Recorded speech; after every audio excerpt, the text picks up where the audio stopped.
Coming up on this episode of Discover Health Podcast. Fertility is kind of the peak reflection of health. If there's autoimmunity, if there's gut dysfunction, if we're not sleeping, if we're not eating well, if we're not moving, if those foundations aren't there, pregnancy can get harder and harder depending on what you were gifted from your family tree. So some women have to work much harder at it. Welcome to the Discover Health Podcast, where we explore the power of gut health, nutrition, and lifestyle to help you feel your best every day. I'm Dr. Josh Sharp, your guide on this journey to better digestion, more energy, and overall well-being. Ready to start discovering? Let's hit the trail.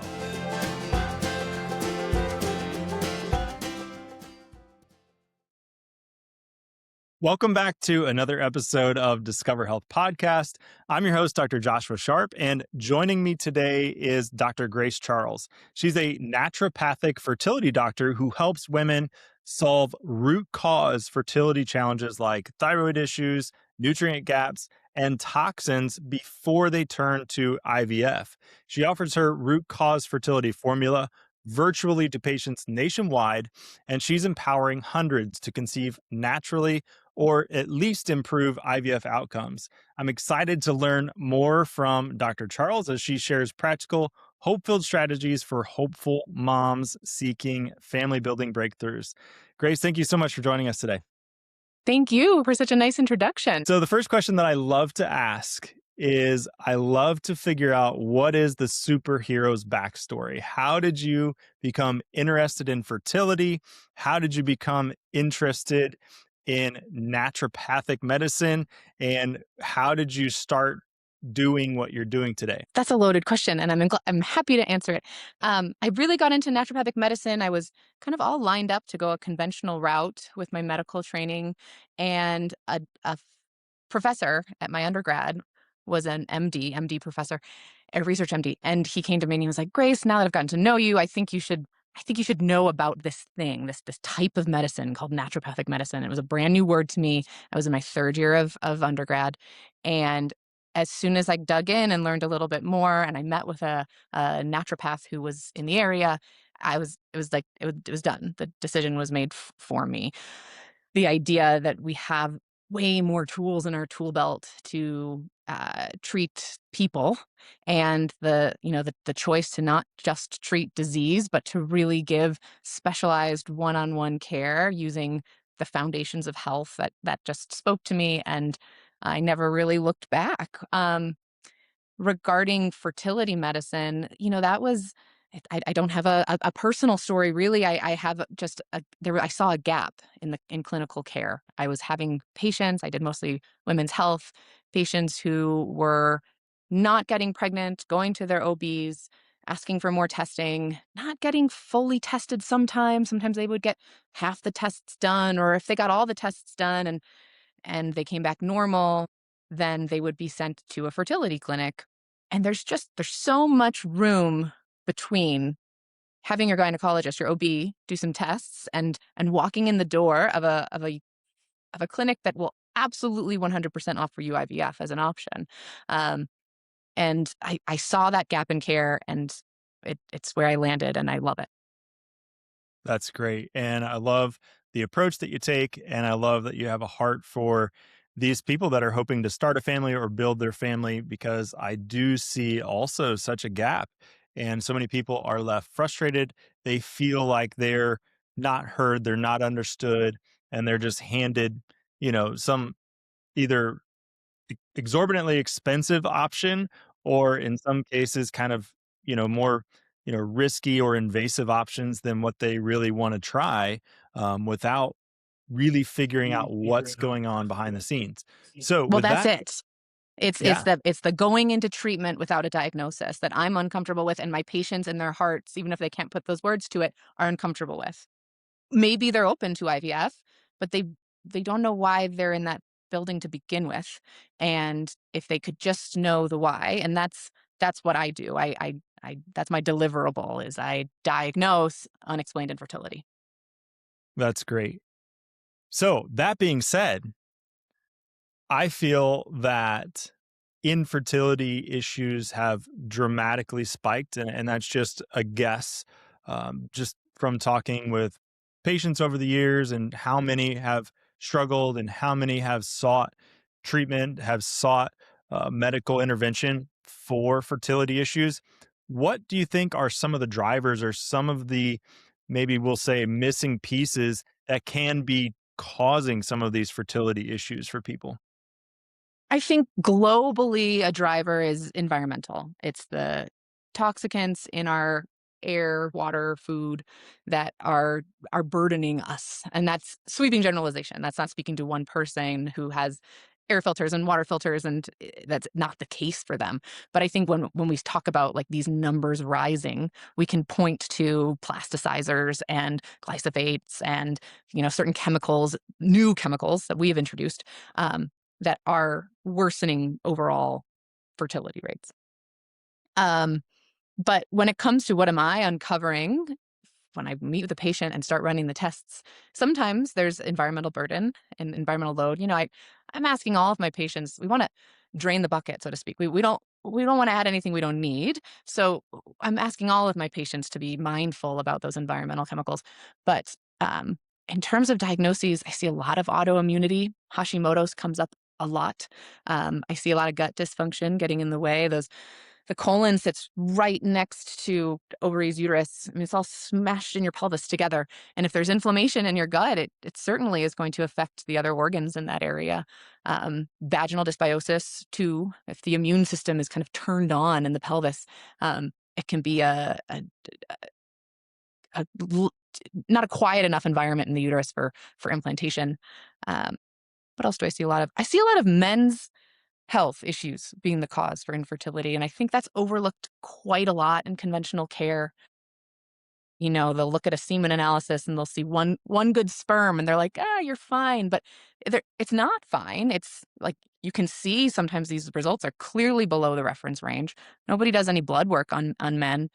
Not nobody, but that's not standard of care to work up a male from that lens.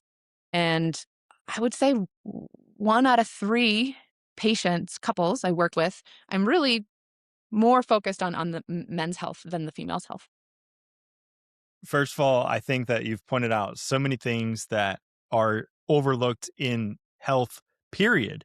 And Yes. because all these things affect the overall health of the body, they affect fertility. And one of the things that you pointed out, and I definitely want to ask you about this a little bit later as we go on, is a huge missing component is with fertility, the man, the the other piece of the puzzle, because I feel like Half so and half, often. 50% of the Yeah, puzzle. absolutely. I think so often when there is a fertility issue, it's just assumed, oh, it's the woman is the problem. Yeah. That's a And I do think that's such an overlooked factor for sure. One of the reasons, as a man myself, I fall into that demographic, and having worked in clinical settings, men don't go to the doctor. So no, they they're don't. really unlikely to discover that they have an issue or there's, health challenges with them, because good luck getting one to hold still long enough to get a blood draw. Good luck getting one into your Mhm. office for, Yeah. especially for fertility testing. Good luck with that. I mean, that's a challenge. And I think that's something that needs to be, you know, talked about a lot more. And I think that's something that needs to be addressed even Well, it more also needs is. to be put into context. Your wife is getting very invasive tests done to learn about her fertility. And what I'm asking of the male is, for them to do a at-home semen sample, right? They ejaculate into a cup and they have to get a blood draw. That's it. And that's just really not. And when I can kind of say it like that, and I try to, you know, make it kind, but when I can, confront it like that, usually the men are like, "Oh, I'm totally on board." Like I was there when my wife had a hysterosalpingogram and, dye was pushed into her uterus and she screamed out in pain, right? Like they can handle the testing that tells us so much. If there were an equivalent to a semen analysis for women, my job would be so much easier. I think fertility rates, like we'd be able to evaluate female fertility. It's just so much easier, right? And it's it's such a nice tool. But between a blood test and a good semen analysis, we really can learn if male factor is contributing or not. Yeah, I think that's important to note. I think it's important for families out there to recognize that there has to be both parties have to be healthy. Both parties are involved in this process, and so it's important to check on both things. And so not just assume, oh, that's the woman's problem, but I Right. think that's where it's gone so often. Going back to the traditional, you saw a gap, and you saw, there's things missing with fertility care that are not being addressed. They're not being noticed, and women are unfortunately, just kind of going under the radar, and they're dealing with these issues silently. What do you feel like is missing from the current traditional fertility care model? I think head to toe evaluation, taking lifestyle into account. It's just as you said, the main factors affecting fertility are things that are affecting everyone's health, right? It's fertility is kind of the peak um, reflection of health, which isn't to say if you can't get pregnant, you aren't healthy. It's that if there's autoimmunity, if there's gut dysfunction, if we're not sleeping, if we're not eating well, if we're not moving, if those foundations aren't there, pregnancy can get harder and harder depending on what you were gifted from your family tree. So some women have to work much harder at it. Some men have to work much harder at improving their fertility than others. But I think as a clinician who did general practice too, the patients that thrived are the ones willing to address all of those issues. And I think it's the gap is that we're just ignoring the insulin resistance, or we're just ignoring the Hashimoto's because we're calling it hypothyroid and they're on their levo and their TSH is fine. So they're well managed. Um, yeah, I want to put air quotes around well managed. They're well right. managed, Okay. But their antibodies are in the 400s right? and they can't get pregnant. So something's happening. Um, yeah. That makes so much sense. And I'm not a fertility practitioner in any form or fashion, but in helping people with detoxification and helping Yes. people with natural health, all different sorts of challenges, everything from digestive issues and gut issues to hormone imbalances, just working at it from a natural health perspective. you know Thank you, Lord, I've been able to accidentally help people's fertility and see people that were told they were infertile, see them have babies. I'm very thankful for that. That wasn't necessarily what I was going for. I was trying to help their body get healthier. But that speaks to what you're talking about is Exactly. If they're you're a root healthcare provider, you are improving fertility, yeah, period. yeah. And so yeah, it speaks to what you're talking about is they're just overlooking the most important factors to hyper focus on one little section, on one little area. And oh, it's there's a dysfunction here, so we're going to put a label on it, and we're going to assign a drug or a some treatment path that's for only for this thing, but they're missing the most important portion of the puzzle. And I think that speaks to kind of specialty care and maybe an issue more about like healthcare in general is that we've got all of these specialists putting their lenses on and really zooming in on their preferred body part. But we need providers, or I think we need providers who zoom out and integrate and put the pieces together as opposed to just looking at the one thing. Yeah, I couldn't agree more. I feel like very often, especially in the United States, and I don't know how it is in, Canada or Mexico, but I feel like definitely in the United States anyway, so many young women right off the bat, maybe they're struggling with, PMS symptoms, or maybe they've got some hormone imbalance symptoms right off the bat when they first start having their period early on in life. And all too often, the medical answer is, oh, well, we'll just put you on birth control to fix those issues. Do you see that as setting them up for difficulties later on with hormone challenges, with fertility issues? And what do you think is missing there in terms of, that early menstrual care? Yeah, I think that's a great question. I wish I could give you a super solid answer. Like every person who walks through my door with fertility issues was put on birth control right away. It's a really common pattern, though. You're right. It's nobody wants to see their teenage daughter suffer. And if the birth control is a fairly cheap and easy band aid so that they can feel like their peers and not have terrible periods every month or surprising periods, I can understand the urge to choose that as a treatment plan. But I think it is once again putting the treatment before the diagnosis. And I wish that these physicians would spend a little more time before offering birth control for the irregular periods or the terrible periods to find out that diagnosis first so that patient has that in their mind, in the back of their mind, if they're 15, way back in their mind, that this is something that when they come off the birth control will probably still be there waiting for them and they'll have to address. So something like PCOS, where a girl wouldn't have time to learn that her periods were really irregular, and that might give her like a lower fertility rate before being on birth control and having, those monthly bleeds. I wish a little more education could be done at that time. And also some education surrounding, like, well, when you decide that you are thinking about family planning and you might try to get pregnant, if we can put a ton of time, as much as possible, between stopping the birth control and conception, that's going to give us time to relearn these cycle patterns and let the hormones come back into balance. And sometimes they don't. Sometimes they need a little bit of pushing and directing. Sometimes it is not as easy as like, oh, well, just stop taking birth control and then you can get pregnant. So yes, I think probably too much too soon would. And I wish we could do a little gap in care of like, can we learn a little bit more about this case before we offer the birth control as a solution?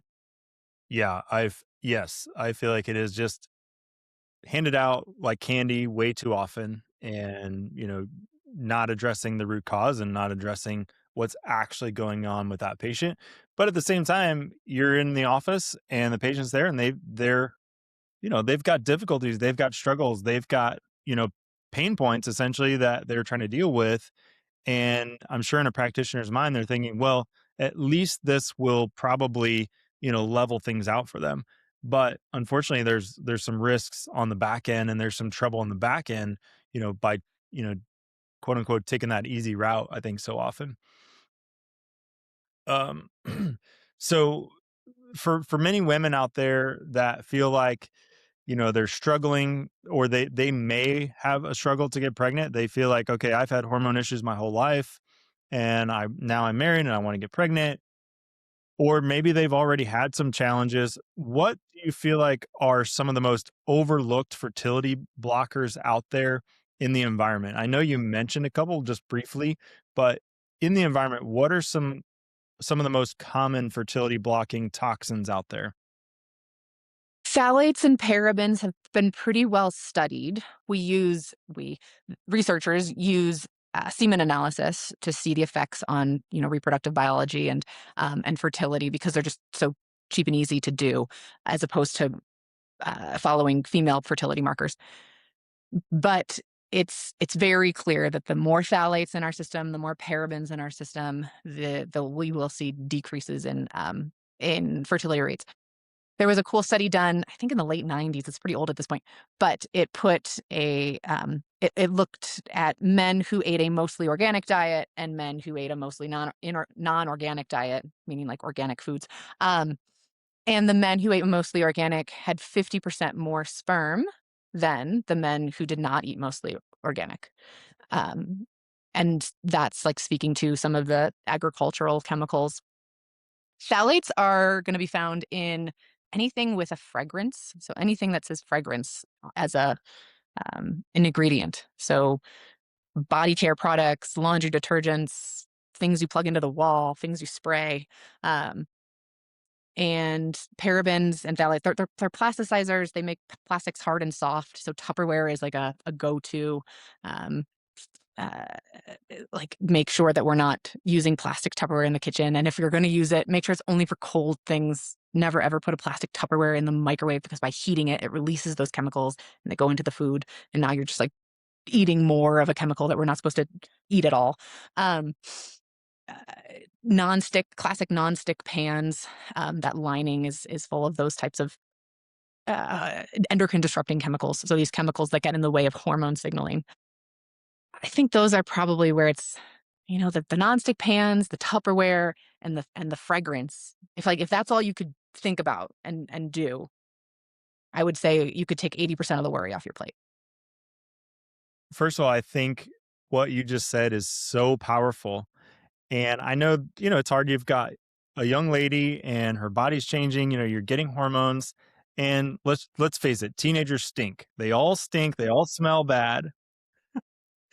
I've always said if you walk into a church, you can put a blindfold on and find the youth room because you could just follow your nose, uh, and you can find the youth room because of the smell. And that is what it is. And so I think so often because of that, the trends are, well, we've got to cover ourselves up with scent. And I think especially teenage girls are so apt to go after body sprays and they're so apt to go after some of these fragrances that you talk about. And what you're saying is so many of them are endocrine disrupting. Like they could be a huge component or potentially the cause of hormone disruption. Is that right? Yes. I mean, that was a joke. That was a commercial for a while, right? Like the mom going into the teenage boy's room and spraying the Febreze or whatever, right? Like these chemicals are put on teenagers, yeah, to cover the smell. I think you're right. Um, and yes, it's going to decrease fertility. It's also is having impact on the health of the baby. We see changes in genitalia size, genitalia placement. So key sexualization markers when they're born. Dr. Swan did a lot of research on this. She wrote a book about it, and she's a really good resource for more information there. But it's incredible, kind of the trickle down effect of the body spray. Yeah, that's really scary. And so if you're a parent listening and you've got teenage girls or you've got, Yeah, stop kids, spraying them. absolutely. You need to be reading labels. And sometimes because it's a fragrance, they don't always have to put things on the label, everything that's in there. Uh, Correct. The word fragrance, if the word fragrance is in there, it contains phthalates. It's not phthalate free. And you just use fragrances made out of essential oils. It's a growing industry. Essential oil, they don't just smell like, what was the old one? Everything smelled like, um, oh gosh, that one fragrance that was, anyways. um, was it like tea tree or something like that or Yeah, eucalyptus? I don't maybe. know. Yeah. Trying to think of the common ones. But now they smell better. There's like lots of new perfumes out there that are essential oils. Yeah, and I think that oftentimes we just assume like, oh, these things smell like fruit or they smell like, a flower, so they must be made out of that. But they're not. It's a chemical soup and a very toxic chemical soup that you're spraying on your body and it absorbs through your skin. Even if it's on your clothes, if you're smelling it, you're getting those toxins into your body. And so that's a very dangerous thing. And it's something that you should definitely consider. So, what are some of your tips for these families and for young ladies, especially to try to protect themselves? I know that you mentioned, not heating up food in plastics, but what are some other tips or other things that we could be doing to try to protect ourselves from some of these environmental toxins that are disrupting hormones?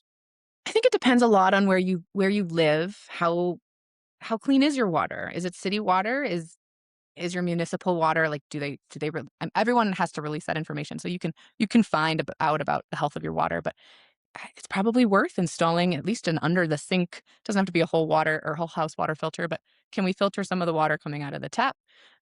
If you're in a city where you think maybe the air quality in your home isn't great, we'll put a HEPA filter in your bedroom. You're there for 8, 9 hours a day. Don't worry about like doing everything. Just do something to improve the quality of the environment around you. I have a patient who she gets sick every time she goes into work because she's right below this air vent, and was like, well, let's write you a note. Let's find you a different desk station, right? And we can't control that building and what's in that vent, right? Like her work is never going to affect the HVAC system in that building. But we can make accommodations and make request a small shift that will improve her environment. Yeah, I think those are great pieces of advice. And the water one, I think, is one again that is very overlooked. I was fortunate enough to be able to do an interview with an expert in that field, and they brought up that they're only required to test for 93 different chemicals, but there's tens and tens of thousands of chemicals potentially in your water. They'd have no idea it's in there because they're not testing for it. And independent tests have shown, there's birth control, there's Hmm. medications, there's pharmaceuticals in your water, and you're drinking that, and who knows how much is in there and what effect it's having on your body, but it can't be good. And so Right. I And think providers like really, us are telling them to drink more of it. We're like, no, no, more. You need more water. But if it's not clean water, maybe that's not the best intervention. yeah, So I think water filters are great if you can afford it. yeah. I would just say make a way to afford it, find a way to afford it, because who knows how much that can be contributing, but it's probably not helping, especially if you're drinking, just regular tap water. I think it can be a big piece of the puzzle. Now, we've talked about toxins, we've kind of scratched the surface there. Let's go down a different road a little bit. How does stress, how does emotional trauma, how do kind of daily rhythms affect hormones and affect fertility? Yeah, it's a great question. A body that doesn't feel safe is going to have a hard time getting pregnant. So if your stress patterns have led you to a place where you are overreacting to small stressors with this fight or flight reaction, or you Mhm. are um, flushing cortisol too quickly out of your system because you've had to in the past because you've lived through a traumatic event or time. Uh, y- y- your your sex hormones are all so very dependent on cortisol. They all work together. And cortisol is so very dependent on how you're managing your stress and also lightness and darkness cues. So I think there's a lot there to talk about. But getting our stress well managed, I think is probably the best way to say it, is critical to fertility. Because if we think we're in a deficit, if we think we're in an unsafe place, the body really deprioritizes procreation. I mean, we're gonna have a hard time, and that's beautiful and wonderful. If we're overloaded, we're not going to be given more. But um, if we want that more, if we want that pregnancy, we have to figure out how to send the signals to our body that our body is safe. Yeah, well said. I think that makes so much sense. When you're under stress, your body is prioritizing survival, not procreation. That makes so much sense. Obviously, the toxins can affect those stress hormones and can, affect inflammation levels and all the stuff. But in terms of the stress, what are some signs or symptoms that somebody's challenges with fertility or somebody's challenges with hormone balance might be coming from, emotional stress, or might be coming from, mental stress? Well, I think with a little bit of probing, stress surfaces, right? We can learn about, you know, sometimes I just ask the question, what does a day look like for you? And when I hear moms, people who want to add more to their family, tell me what a day looks like for them. At the end of that paragraph, well, how are you taking care of yourself? How are you managing this? So we see holes. We see that there isn't the self care, that they're not taking care of themselves, that they're spread thin, right? So there's details in the case. There's certainly details in the signs in the blood work. We'll see cortisol either way too high or way too low. We'll see unusual patterns of cortisol in the more functional testing, DHEA production. Certain nutrients can get low if we're making too much cortisol because we're kind of using that all up. So we can look for those patterns, but most it's hard. I work with a lot of Type A women, and they kind of thrive on, like, their stress is a part of their identity. They are moving, and it gets them through the day, and it's they've sometimes they haven't identified it as stress. They've just identified it as their personality.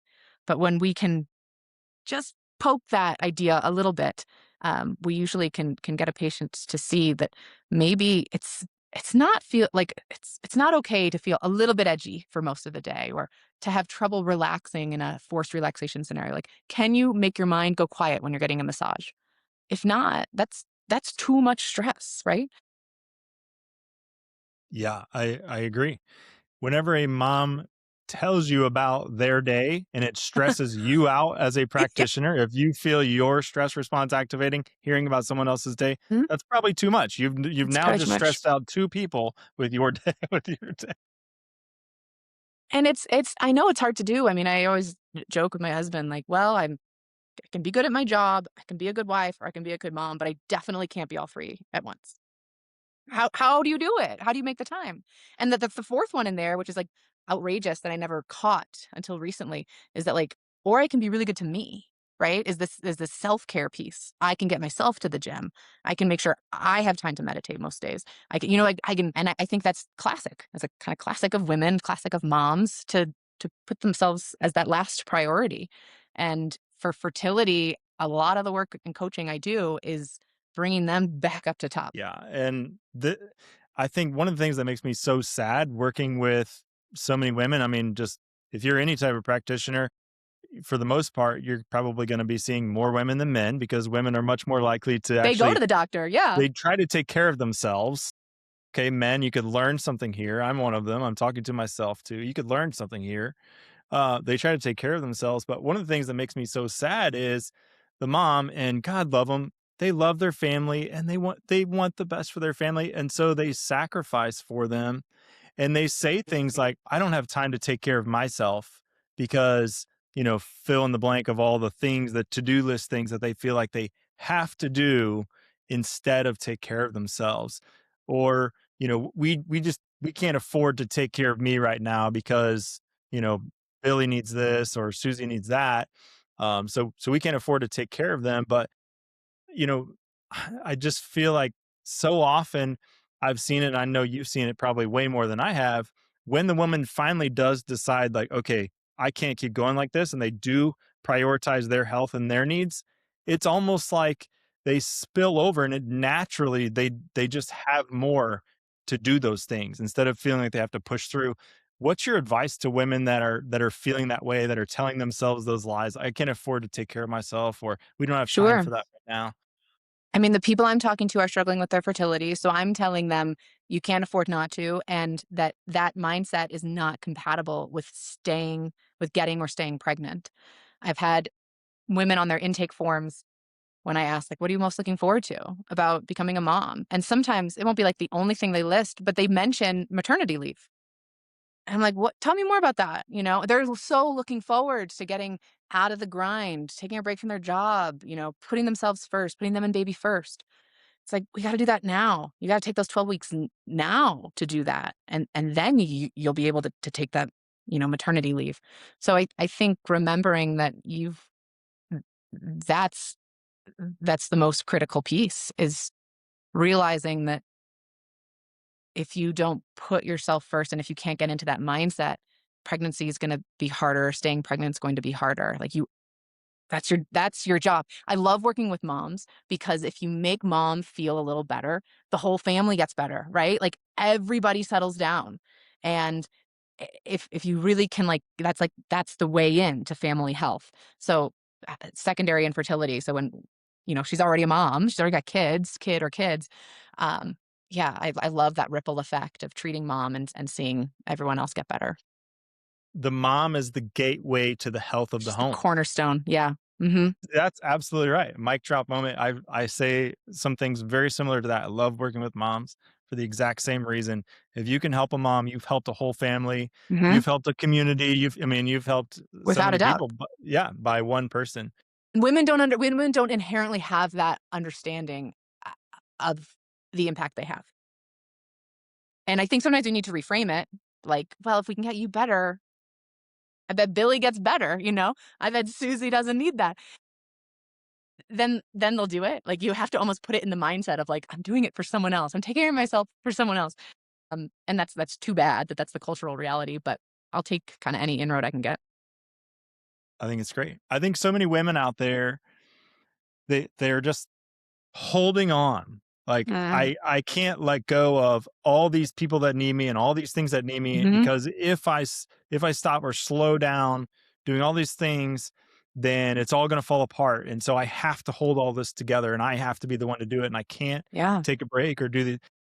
I think so many out there are looking for permission, someone to give them permission that it's okay to spend time working on yourself. It's okay to spend money working on yourself, improving your health.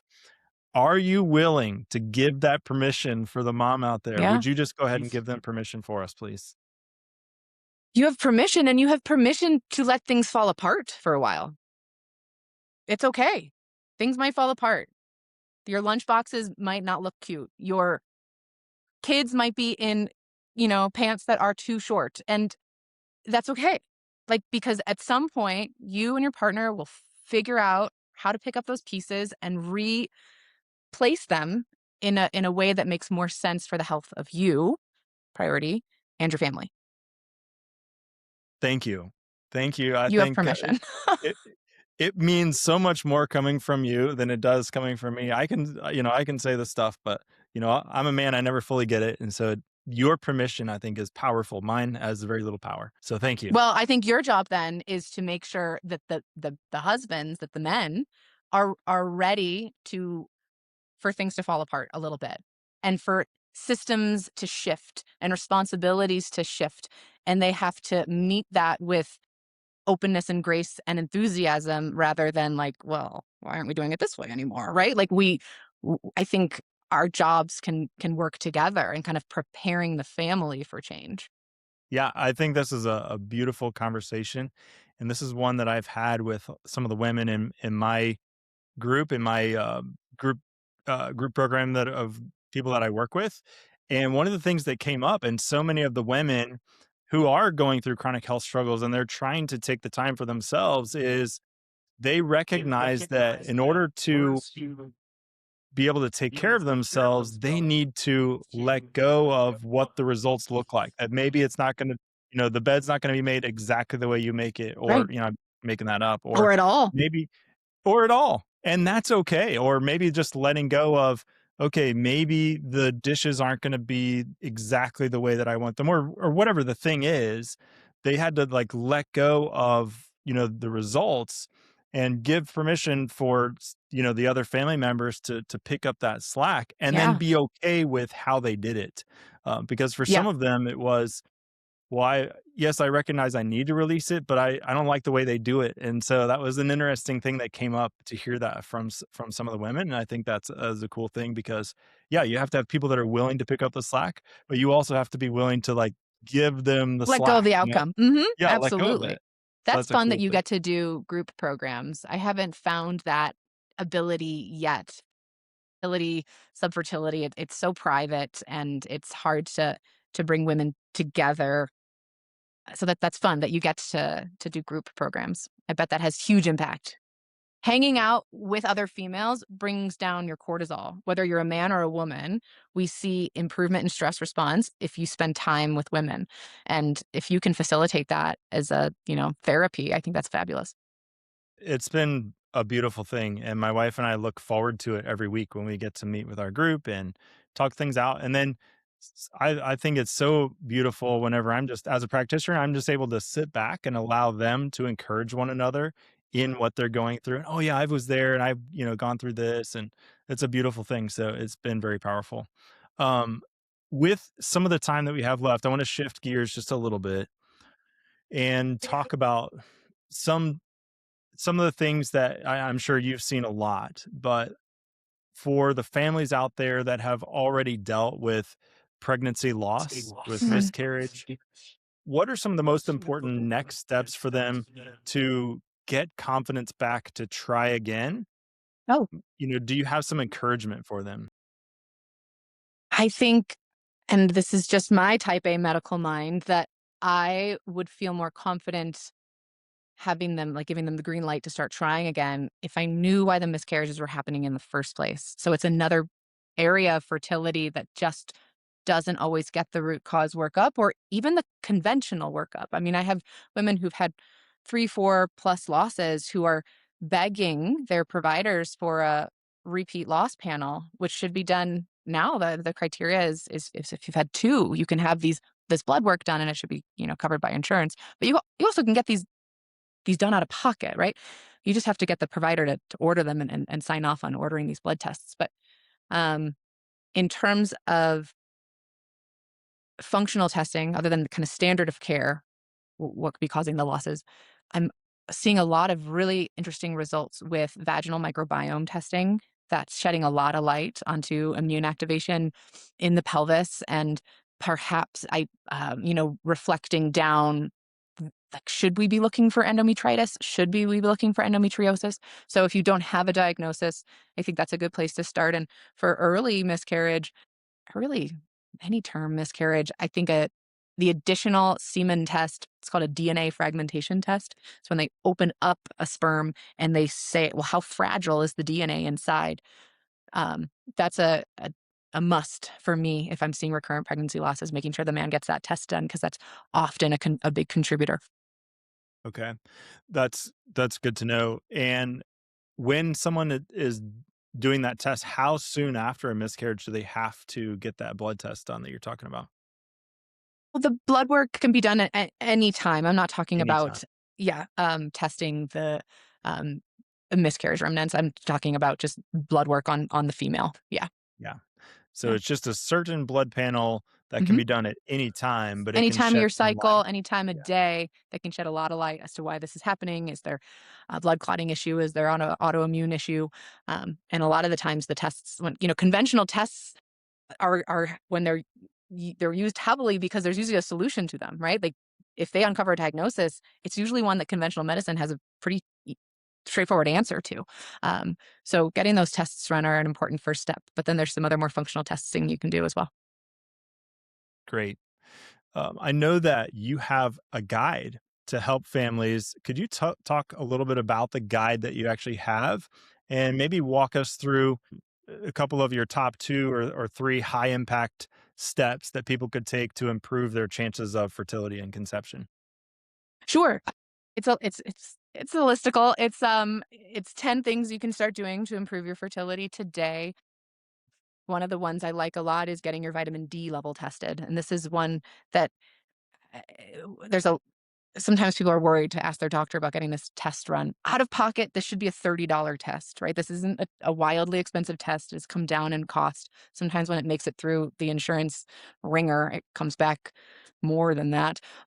But a vitamin D test, you can self-order. There are websites that you can go to, Ulta.com, I want to say, Ulta Labs.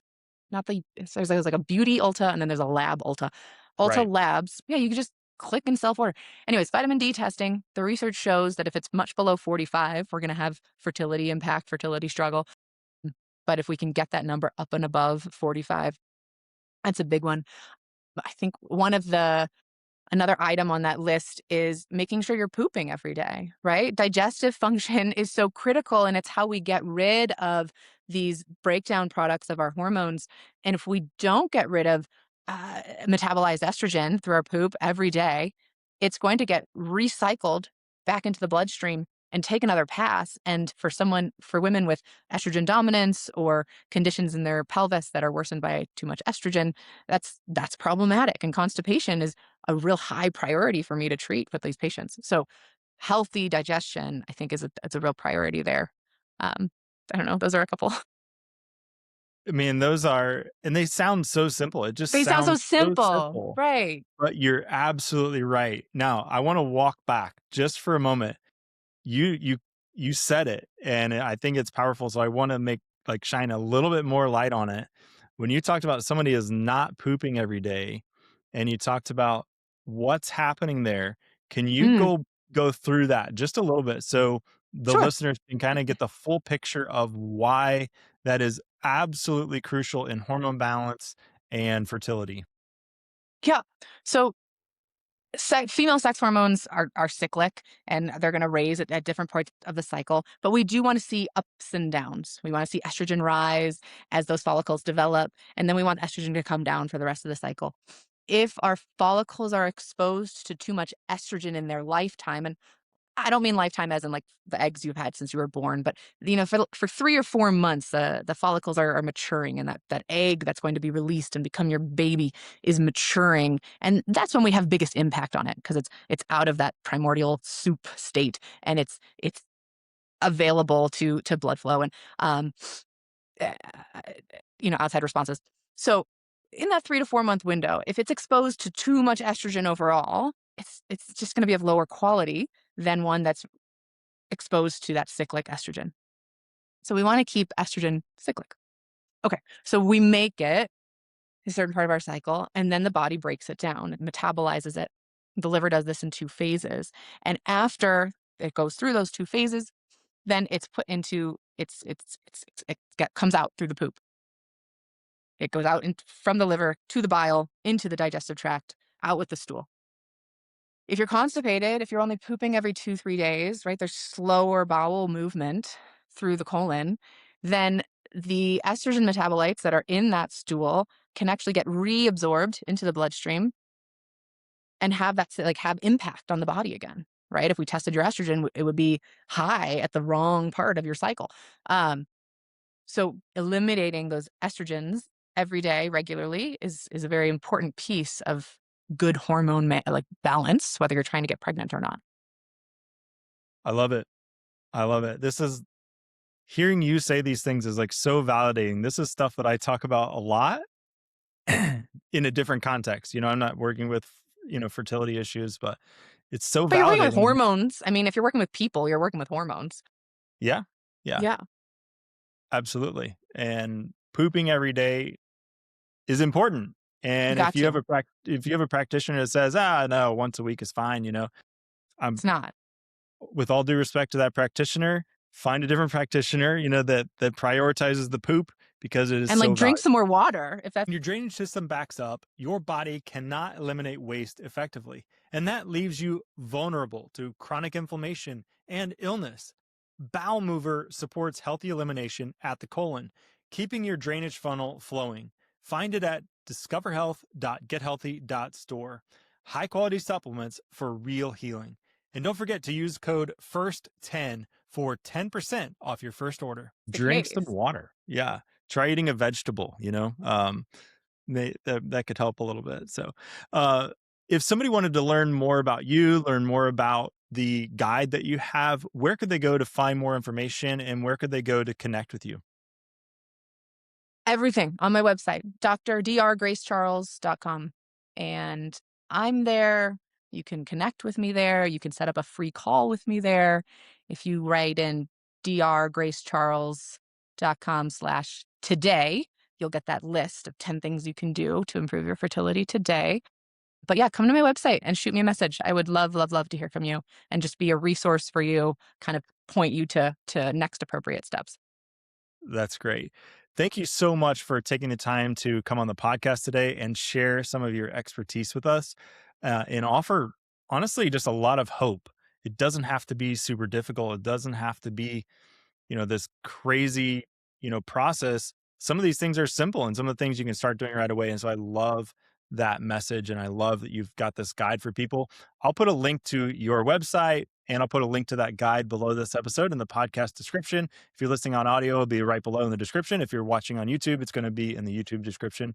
So again, thank you, Dr. Grace, for coming on the podcast and sharing with us.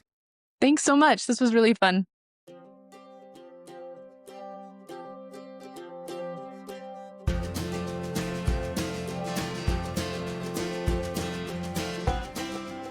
Thanks for tuning in to the Discover Health podcast.